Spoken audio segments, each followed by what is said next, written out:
She whispered, "You're too safe, predictable, and emotionally available for someone like me." I nodded, paid the check, and never contacted her again after that night. Months later, she posted sad quotes about peace feeling empty. While watching my new life blow up across every social media platform she followed secretly. "You're too safe for someone like me," Morgan whispered while staring down at the candle between us. I stopped moving for a second, not because it hurt immediately, but because of how casually she said it. Like stability was something embarrassing. Like loving her correctly somehow made me less valuable. I looked at her across the restaurant table. She wouldn't hold eye contact anymore, just kept tracing the rim of her wine glass with one finger, slow and absent, like I was already background noise. Then she quietly added, "You're predictable, emotionally available. I already know what every future day with you looks like." I nodded once. Didn't argue. Didn't beg. Didn't even ask what she meant by that. I just reached for the check. And somehow, that silence destroyed our relationship faster than any fight ever could have. What I didn't realize that night was that months later she'd be stalking every version of my new life online, while posting sad quotes about how peace started feeling empty. And the version of me sitting at that table would have found that completely unbelievable. We'd been together almost 3 years. Apartment keys, family holidays, a weekend trip to Montreal we'd been planning since January. All the quiet, normal infrastructure people build when they genuinely believe something is permanent. And the worst part? 2 hours before she said those words, I thought we were having a normal date night. We'd picked this place months ago. Small Italian restaurant in the West Village. Low lighting, good wine list, the kind of place where the tables are close enough together that you automatically speak softly. Nothing felt wrong walking in. At least not obviously wrong. But looking back now with the clarity that distance gives you, there were signs I'd been carefully ignoring for weeks. Little pauses in conversations that used to flow easily. Moments where she'd check her phone mid-sentence and never quite come back to what we were discussing. This particular kind of boredom she had, where her eyes would glaze over slightly when I talked about real things. Work, plans, the future. I convinced myself it was stress. She was between campaigns at work, navigating a difficult client, running on too much coffee, and not enough sleep. I told myself distance was a symptom of exhaustion, not dissatisfaction. I was wrong. She wasn't disconnecting because life was difficult. She was disconnecting because life with me felt too smooth. And that night at dinner, sitting across from me under warm candlelight in a restaurant I'd chosen, because she once mentioned liking it, she finally said the quiet part out loud. "I think peace feels empty to me." That sentence lived in my head for months afterward, because I genuinely didn't understand at the time how someone could mistake emotional safety for something negative. How consistency could feel like a punishment. How a person could look at reliability, patience, and real love and feel nothing but restless. But eventually I came to understand exactly what she meant. And by the time I did, everything had already changed. If you enjoy real stories like this, subscribe, because what happened next changed everything for me. I was 31. Morgan was 29. We lived in Brooklyn, Crown Heights side, in an apartment that took us 3 months to find and another 2 to make feel like home. She worked in digital branding, freelance mostly, with a client roster that was always either feast or famine. I was managing operations for a startup that hadn't found its footing yet. Long hours, modest salary, a lot of belief in something that hadn't proven itself. I liked routine. Morgan liked intensity. At first those differences felt like chemistry. I was the anchor. She was the current. We balanced each other, or at least I thought we did. What I didn't recognize early enough was that balance only works when both people value it. Morgan didn't value balance. She valued the feeling of almost losing something. The adrenaline of uncertain ground. The emotional charge that comes with not quite knowing where you stand. And with me, she always knew exactly where she stood. I showed up consistently. I said what I meant. I didn't manufacture drama or run hot and cold. I was simply honestly there. And somewhere along the way, that became the problem. The drive home from the restaurant was almost entirely silent.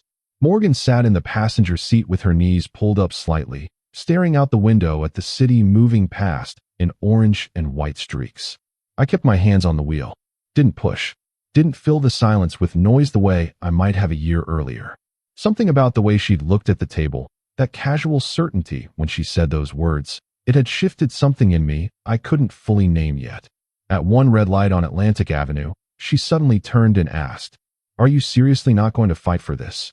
That question bothered me more than the breakup itself, because it wasn't a genuine question. It was a test. She wanted emotional chaos as evidence of love. She wanted me to get loud, or desperate, or unpredictable. She wanted proof that I was capable of losing control over her. And when I looked at her and said quietly, "I don't think love should feel like a performance," she turned back toward the window, not relieved, not softened, disappointed, like I'd failed the only exam she actually cared about. That was the moment something clicked in my head. Not loudly, not dramatically, just a quiet, clean realization that settled somewhere behind my chest and stayed there. I wasn't losing a person who outgrew me. I was losing a person who never actually wanted what I was offering. And that was an entirely different kind of hurt. I let her take most of the weekend to gather her things. I stayed at Sean's place in Bed-Stuy, sleeping on his couch, eating cereal at midnight, watching whatever was on his television without actually seeing any of it. Sean had known Morgan almost as long as I had. He'd never disliked her exactly, but he'd always watched her with a particular kind of quiet attention, the way you watch whether you don't trust. Saturday night, he sat across from me at his kitchen table with a beer he hadn't opened yet, just rolling it between his palms. "She doesn't want calm," he said finally. Not gently, just flatly, the way Sean always delivered things he'd been sitting on for a while. "She wants emotional adrenaline." I laughed a little because it felt too on the nose. He didn't laugh back. "I'm not being mean about it," he said. "Some people are just wired that way. Chaos is familiar. Calm feels like nothing's happening." He set the beer down. "And eventually people like that confuse healthy love with boredom." I stared at the table. "You think that's what happened?" "I think that's been happening for about 6 months," he said. "I just didn't know how to tell you without sounding like an idiot." I didn't say much after that, but I thought about that line for a long time. Confuse healthy love with boredom. It was so simple it almost felt insulting, and yet it explained everything. I moved back to the apartment the following week. Morgan had taken what was hers cleanly and without drama. She wasn't cruel about it. She wasn't messy. She just left, efficiently, like she'd mentally packed those boxes months before her hands ever touched them. And for about 2 weeks, I functioned normally on the surface, while something slow and complicated worked itself out beneath that. I went to work. I ate. I exercised. I did the mechanical things that make up a life, while my actual emotional processing happened somewhere quieter, in the background, like a file transferring on a screen you've minimized. I didn't check her Instagram immediately. I lasted almost 10 days. Then one Tuesday morning, I opened it without deciding to. The way you sometimes reach for your phone in the dark without fully waking up. Her most recent post was a black and white photo of an empty street somewhere in the city. The caption read, "Some souls are too wild to settle." 47 comments. Mostly fire emojis and yes queens, and variations of agreement from people who didn't know the context. I closed the app. Felt something I couldn't categorize. Not quite anger. Not quite sadness. Something more like watching someone describe a color and getting it completely wrong. The next post, 2 days later. "Safety isn't passion. They just look similar from far away." Then, "Peace can become another form of loneliness." I read that one 3 times. Because it was the line she'd said at dinner, essentially, dressed up in different clothes. And I realized she was narrating our relationship in public as if she'd been the brave one. As if leaving stability was an act of courage rather than fear. That was the last time I checked her profile for almost 8 weeks. Sean and I got breakfast on a Saturday morning in late October. Corner diner, usual booth, the kind of place where the coffee arrives before you ask. He mentioned, casually, the way people mention things they've been holding back. Saw on someone's story that Morgan was at that rooftop thing Thursday night. I stirred my coffee. "Okay." "With Derek Hayes." I looked up. Sean's expression was neutral, but carefully so. The kind of neutral that takes work.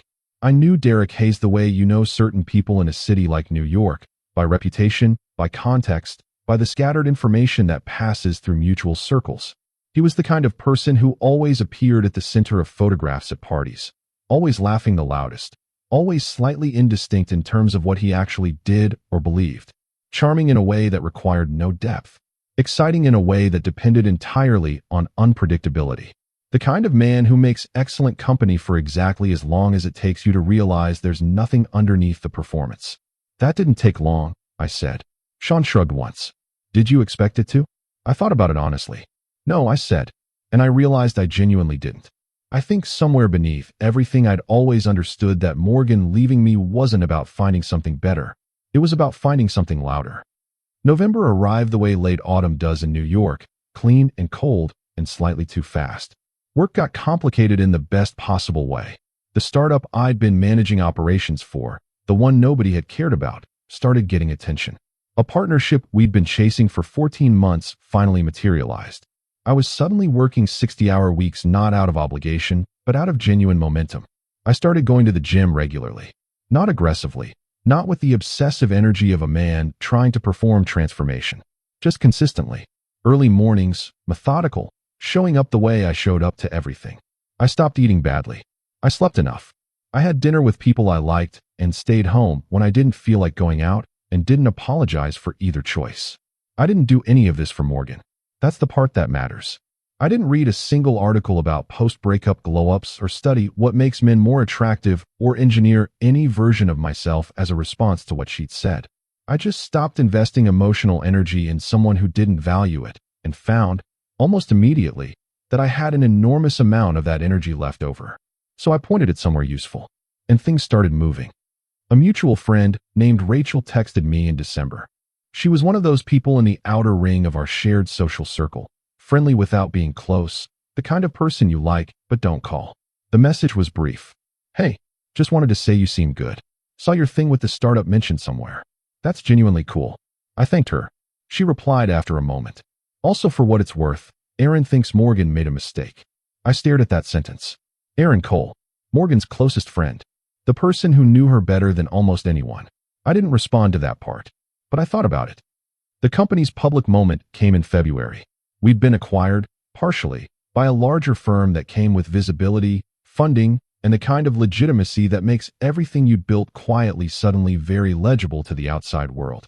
My name was attached to the announcement in a small but real way. My LinkedIn post about it got more engagement than anything I'd ever shared. I wasn't chasing attention, but it found me anyway. And somewhere in the city, Morgan Ellis saw it. I know because a mutual friend mentioned, not unkindly, that she'd been unusually quiet in their group chat the day the news broke. I know because my story views, which I genuinely don't track closely, spiked that week in a pattern that didn't match my normal reach.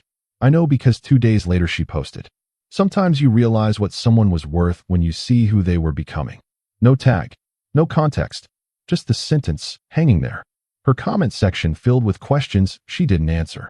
Sean texted me a screenshot. I looked at it once, then set my phone face down on my desk and went back to work. March came. I got introduced to Allison Reed at a small dinner hosted by a colleague at his apartment in Williamsburg. She was in financial consulting, direct and funny, and completely uninterested in performing any version of herself for the room. She laughed easily. She asked questions and actually listened to the answers. She was comfortable with silence in a way that felt like confidence rather than coldness. We talked for most of the evening. Not intensely. Not with the kind of pressure that sometimes distorts first conversations. Just easily. Naturally. Like two people who didn't need to manage each other. We got coffee the following week. It wasn't complicated. Nothing about her required complexity to be interesting. And I found, somewhat to my own surprise, that simplicity felt extraordinary after everything I'd been through.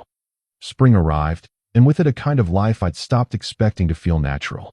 Allison and I were spending 2 or 3 evenings a week together. Not urgently. Not with the electric instability that Morgan would have interpreted as passion. Just consistently, comfortably, like two people who genuinely enjoyed each other's presence without needing to manufacture reasons. I posted a photo in April. Nothing dramatic. A rooftop dinner with a group of people. Allison was in the frame, laughing at something someone had said. I didn't caption it with anything meaningful. Just tagged the restaurant. Within 4 hours, Morgan had viewed my story. I know because the people who weren't following me publicly had been quietly appearing in my viewer list for weeks, and her name was occasionally among them through accounts that weren't quite right. Profile photos I didn't recognize, usernames that felt assembled rather than natural. I didn't mention it to anyone. I just noticed. The way you notice weather changing. Aaron Cole reached out in late April. Not through Morgan. Directly. She messaged me on a platform I hadn't expected, kept it brief, said she was going to be in Crown Heights for a friend's birthday, and asked if I wanted to grab coffee. Said she'd been thinking about reaching out for a while. Said she hoped it wasn't strange. We met on a Thursday morning. She looked slightly uncomfortable at first, like someone who'd rehearsed an opening and then abandoned it at the last second. I ordered first to take the pressure off. She wrapped her hands around her mug. How are you? She asked. Genuinely good, I said. She nodded like that was both the expected answer and somehow still the wrong one to hear. We talked around the edges of things for a while. Work, the city, mutual people we knew in passing. Then she looked at me directly and said, "Can I just say something without it being weird?" Sure. She looked at her mug. You made her feel safe. A pause. And honestly, I don't think she knew what to do with that. I didn't say anything. I've known Morgan since college, Aaron continued. And I love her. I genuinely do. But she has this thing where stable ground makes her feel like nothing's happening. Like if there's no turbulence, it means the plane isn't moving. She shook her head slightly. I watched her leave you, and I thought, this is going to hurt her later. Not because you're perfect, but because you were actually real. And real is rare. I sat with that for a moment. How is she? I asked. Erin's expression answered before her words did. She's fine, she said. I mean, Derek's gone. That ended in about the way you'd expect. She's working a lot. Posting a lot. She paused. She asks about you sometimes. Indirectly. You know how people do. I did know. The kind of asking that's technically a statement. Cameron's company did well, said with just enough lift at the end to invite confirmation. She grew up watching her parents have this intense, volatile relationship, Aaron said quietly. Like, the kind where love always came with a fight attached. Where passion meant pain. Where if someone wasn't making you crazy, it meant they didn't really care. She looked at me.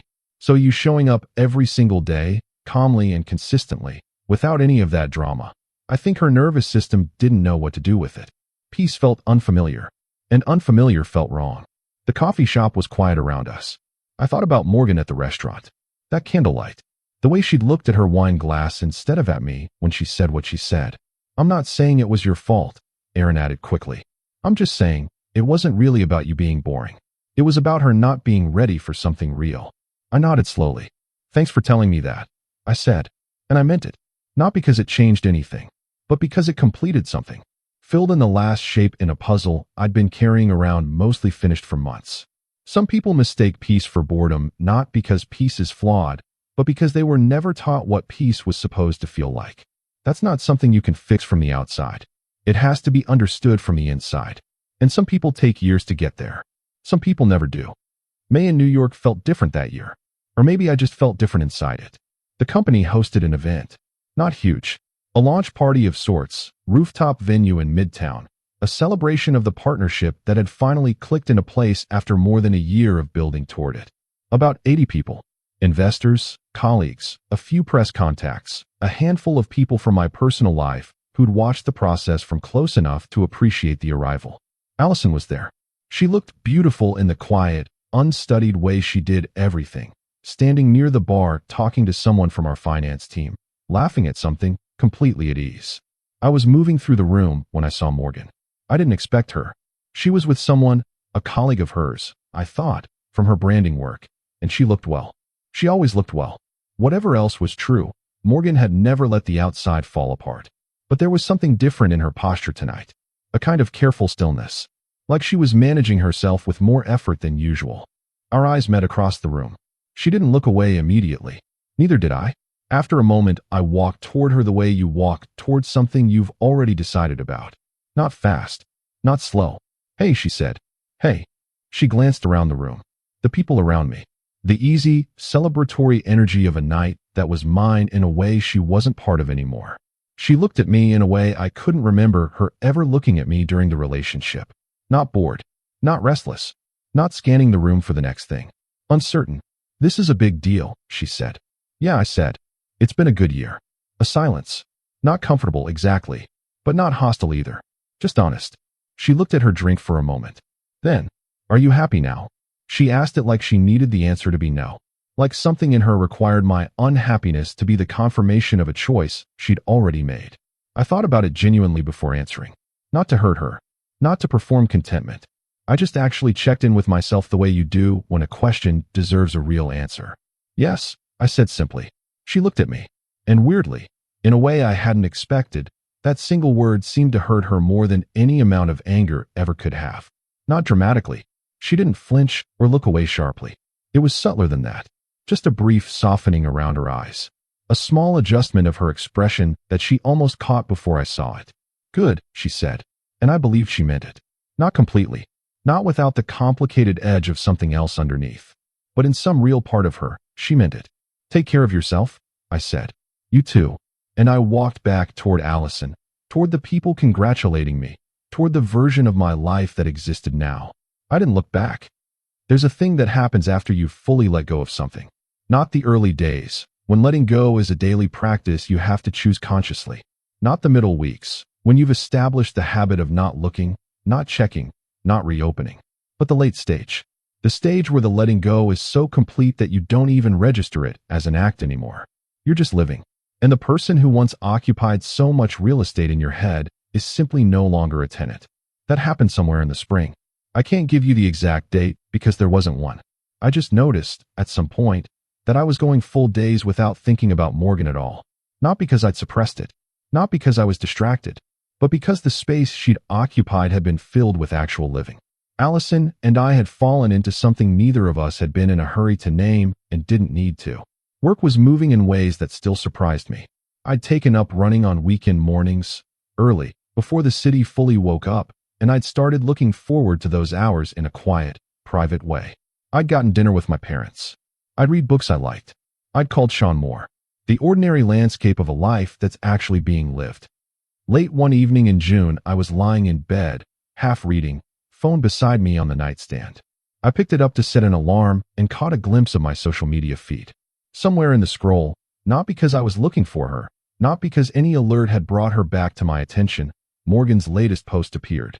A dark, quiet photo. No caption. Then below it, in the comment from her own account. Sometimes peace feels unfamiliar until it's gone. I read it once. The way you read a sentence in a language you used to speak, but no longer need. With recognition. Without weight. I locked my phone, set it back on the nightstand. The room was quiet. Allison's voice from the other room, on a call with someone, laughing at something. Outside, the city doing what it always does. Moving. Indifferent. Continuous. And I lay there in the particular stillness of a life that had arrived somewhere good without me forcing it. Not because I'd won anything. Not because Morgan was suffering and I was celebrating. But because I had stopped waiting for someone to recognize my value and had simply started living as though it was never in question. That's the part nobody warns you about. The work isn't in leaving. The work isn't in the transformation. The work is in the quiet, daily discipline of not shrinking yourself to fit inside someone else's emotional limitations. The work is in staying whole when someone tells you that your wholeness is the problem. Morgan had looked at my consistency and seen a ceiling, a dead end, a life that was already written. What she'd actually been looking at was a foundation. And what you build on a foundation depends entirely on who you choose to build with. I ran into Erin one more time that summer. Randomly. A bookstore in the village, of all places. We talked for a few minutes near the fiction section. She looked lighter than she had in the spring. She's okay, she said, before I asked. Working through some things. Seeing someone, actually. I was glad to hear that. Genuinely. She finally started therapy, Erin added, with a small, careful smile. Which, yeah, about time. Good, I said. And I meant that too. Not because Morgan's growth had anything to do with me anymore, but because I understood something now that I hadn't understood at that dinner table in the West Village 2 years earlier. Some people can only see clearly what they had after they've lived through what they chose instead. That's a painful way to learn, but it's still learning. And some lessons can only arrive when the person is finally ready to sit still long enough to receive them. I hope she found that stillness. I genuinely do. That night, back home, I stood at my kitchen window for a while. City below, ordinary and bright. Allison reading on the couch behind me. Coffee cooling on the counter. Everything exactly as unremarkable and precisely as good as it looked. And I thought about that restaurant. That candle. That wine glass. The casual certainty with which Morgan had told me I was too safe, too predictable, too emotionally available. The way I'd reached for the check without arguing. The silence in the car on the way home. All of it felt very far away now. Not painful, not unreal, just distant. The way old weather feels distant once you're standing in a different season. I thought about what it would mean to go back and tell that version of myself something. What I would say to the man sitting at that table absorbing a sentence that was designed, however unintentionally, to make him feel like his best qualities were liabilities. I think I'd say this. She's not wrong about what you are. You are consistent. You are present. You are emotionally available. But none of those are flaws. They are rare. And the person across that table has not yet learned to tell the difference between rare and ordinary.